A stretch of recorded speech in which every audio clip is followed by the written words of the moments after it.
اہل سنت کے حوالے سے ایک مزید سوال ہے، وہ یہ ہے کہ کیا آپ مسلمان ہیں یا محض اہل سنت ہیں یا اہل سنت ہیں؟ اگر تو آپ کہتے ہیں کہ اہل سنت نام رکھنا ہمارا اہل تشیع کی فکر کے مقابلہ میں یا ان کے خلاف ہماری فکر کا نام ہے کہ ہم کیونکہ مسلمانوں میں جو بڑی دو فکر پائی جاتی ہیں، جو بڑی دو ڈویژنز ہیں، ایک اہل سنت ہے، ایک اہل تشیع ہے، مگر پھر ان کی فردر ڈویژنز ہیں، تو وہ جو فردر ڈویژن ہوتی ہے تو وہ اسی جماعت کے آگے اپنی فکر کا ٹائٹل استعمال کرتا ہے، اہل سنت، بریلوی، دیوبندی، اہل حدیث، اس طرح. اور آپ خالی اہل سنت ہیں تو آپ کے اہل سنت رکھنے کا، اپنے نام کے ساتھ اہل سنت رکھنے کا اگر یہ جواز ہے کہ آپ کی فکر اہل تشیع سے ڈیفرنٹ ہے، اس لیے آپ اہل سنت ہیں اکابر کے نام کو فالو کرتے ہوئے، تو اگر یہ فرقہ واریت نہیں ہے تو اہل سنت دیوبندی، اہل سنت بریلوی، اہل حدیث، وہابی، یہ لکھنا فرقہ واریت کیسے ہوئی؟ یہ کیوں فکری پہچان نہیں ہے؟ یا تو ان کو فرقے نہ کہیں، فکری پہچان کہیں، اور اگر یہ فرقے ہیں تو آپ فرقہ کیوں نہیں ہے اہل سنت کہنے سے؟ تو اس کی وضاحت دیجیے. یعنی ایک ہی بات اہل سنت کہنا، اپنے مسلمان نہ کہنا، اپنے آپ کو اہل سنت کہنا فرقہ کیوں نہیں ہے؟ اور اگر آپ کی دلیل یہی ہے کہ یہ فکر کی شناخت ہے اہل تشیع کے مقابلہ میں، تو مزید اگر دیوبندی نے اپنی فکر کی شناخت کی، بریلوی نے اپنی فکر کی شناخت کی، تو وہ فرقہ واریت کیسے بنی؟ وہ فرقے کیسے بنے جن کو آپ جن کا آپ مذاق اڑاتے ہیں کہ یہ فرقے ہیں اور ہم جماعت ہیں، ہم اہل سنت ہیں اصل؟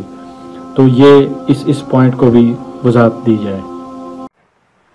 اب ہمارا اگلا سوال وہ بھی پچھلے سوال کا ہی تسلسل ہے کہ جس طرح آپ نے اہل سنت کا لیبل اپنی جماعت کے لیے استعمال کیا، تو جمہور اکابر اہل سنت کی مخالفت کرتے ہوئے پھر بھی ان کی جماعت کا لیبل آپ استعمال کرتے ہیں، مگر اپنے آپ کو محض اہل سنت کہتے ہیں، اپنی فکر کے نام سے منسوب نہیں کرتے. جیسا اہل سنت دیوبند ہیں، اہل سنت بریلوی ہیں، اہل حدیث بھی اہل سنت ہی کہتے ہیں، اہل سنت سلفی ہیں، اہل سنت وہابی ہیں، تو سب کے سب اکابر کے ریفرنس میں، اکابر کی تقلید میں اپنی جماعت کا نام اہل سنت رکھے ہوئے ہیں. تو آپ محض اہل سنت اپنے آپ کو کہتے ہیں، آپ اپنی فکر کے حوالے سے آگے مزید تقسیم نہیں کرتے.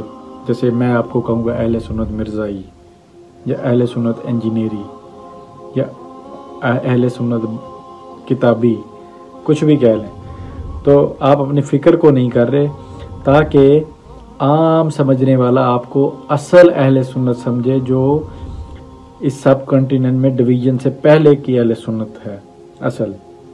یعنی یہاں پہ آپ اپنی اہل سنت ہونے کی دلیل یہی دے رہے ہیں کہ بابوں کی جماعت سے ہیں، ہم اپنی پہچان بابوں کی جماعت سے کروا رہے ہیں یہاں پر اس اصول میں، مگر ویسے آپ بابوں کے خلاف ہیں.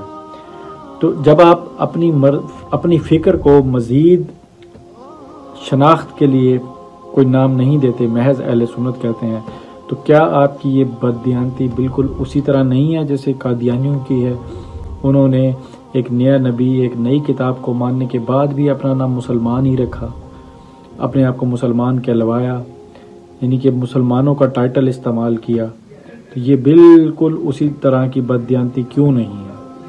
یا تو آپ اپنی فکر کے آگے مزید بتائیں کہ اہل سنت کے آگے آپ کے نام، آپ کی یہ شناخت ہے، آپ اہل سنت دیوبندی نہیں ہیں، آپ اہل سنت بریلوی نہیں ہیں، آپ اہل سنت اہل حدیث نہیں ہیں، آپ اہل سنت وابی نہیں ہیں، آپ اہل سنت سلفی نہیں ہیں، آپ کون سے اہل سنت ہیں؟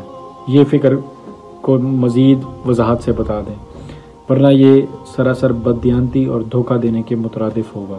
اچھا، ایک سوال، اگلا سوال یہ ہے کہ آپ کہتے ہیں آپ اہل سنت ہیں. پہلے تو آپ خود بھی کنفیوز کرتے رہتے ہیں، کبھی آپ مسلمان ہوتے ہیں، کبھی آپ اہل سنت ہوتے ہیں اور صحیح اہل سنت ہوتے ہیں. تو سوال یہ ہے کہ اپنی جماعت کا نام اہل سنت رکھنا، کیا یہ بابوں کی تقلید نہیں ہے؟ 1400 سال میں جتنے باب علماء آئے، جو انہوں نے اپنی جماعت کا نام اہل سنت کہلوایا، لکھا، چھاپا. تو وہ جو اہل سنت ہیں، تو یہ جو لفظ اہل سنت اپنی جماعت کا آپ نے رکھا ہوا ہے، تو یہ کیا بابوں کی تقلید نہیں ہے؟ اگر نہیں ہے تو قرآن و حدیث میں اس کا حکم دکھائیں جہاں سے آپ نے لیا ہے. آپ نے اہل سنت کا لفظ نہیں بتانا وہاں سے، آپ نے یہ حکم دکھانا ہے کہ جماعت کا نام اہل سنت ہونا چاہیے. تو پھر صحیح ہے. پھر آپ صحابہ کرام اور رسول اللہ صلی اللہ علیہ وسلم کے دیے ہوئے دین پر ہیں اگر آپ کی جماعت کا نام اہل سنت ہے. تو یہ اہل سنت کا حکم دکھایا جائے قرآن اور حدیث میں کہاں لکھا ہوا ہے کہ جماعت کا نام اہل سنت ہی رکھا جائے، ورنہ یہ دھوکہ ہوگا.